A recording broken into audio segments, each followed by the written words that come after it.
چون در گزارش از مهاجران سخن رفت روز گذشته در شهر مسکو فورومی بین پارلمانی تاجیکستان و روسیه برگزار شد. هیئت تاجیکستان را در این فوروم محمد سعید عبیداللهیو رئیس مجلس ملی و دیگر وزیران کشور نمایندگی کردند. در جریان این چهره‌بینی وزیر مهنت و مهاجرت تاجیکستان گفته است هرچند بیش از 354,000 شهروند این کشور در روسیه سقوط اجتماعی پرداخت میکنند، اما بنابر نبودی سازشنامه میان دو دولت نفقه گرفتن نمیتوانند. موضوع دیگری داخل شده را از همکارم عبدالله شروف میپرسیم چون جریان این چهره‌بینی را پیگیری داشت. عبدالله سلام.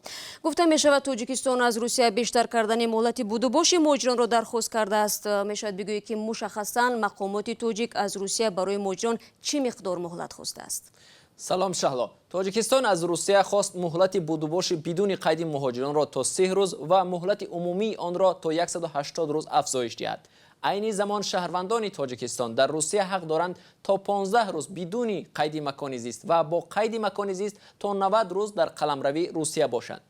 این درخواست تاجیکستان از زبان سومنگل تقایزاده وزیر مهنت، مهاجرت و شغل اهالی تاجیکستان در شورای فدراسیش صدا داد.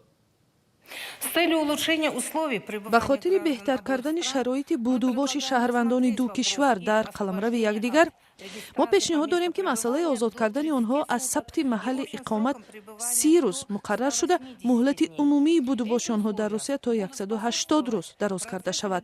این گونه شرایط امکانیت قانونی فعالیت مهاجران ما را بیشتر کرده، شماره مهاجران غیر قانونی را خیلی کاهش می‌دهد.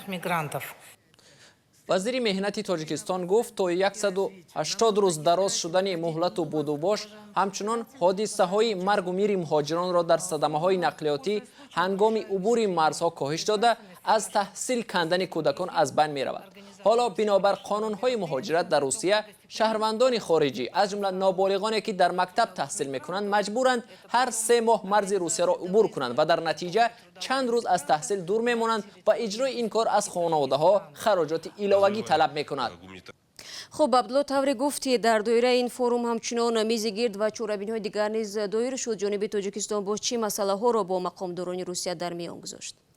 درخواست دیگر شهلا اوفی مهاجران کاری در روسیه بود. امام‌الدین ستاروف سفیر تاجیکستان در روسیه از حکومت روسیه دعوت کرد که مهاجران کاری از تاجیکستان را اوف کند. سفیر در یکی از میزهای گرد در دایره این فوروم از مقامات روس خواست به مهاجران خصوصا در شهرهای کلان مسکو و سنت پتربورگ امکان دهند تا در یک مهلت معین اقامتشان را قانونی کنند تا که آنها به یگان ترس دیپورتاسیا به مرکزهای مهاجرت آمده حجت‌هایشان را درست کنند. ضمناً بنابر حساب مقامات تاجیکستان حدود 170,000 شهروندی تاجیکستان در روسیه در روی خطای سیاه روسیه قرار داشته حق عبور مرزهای این کشور را ندارند.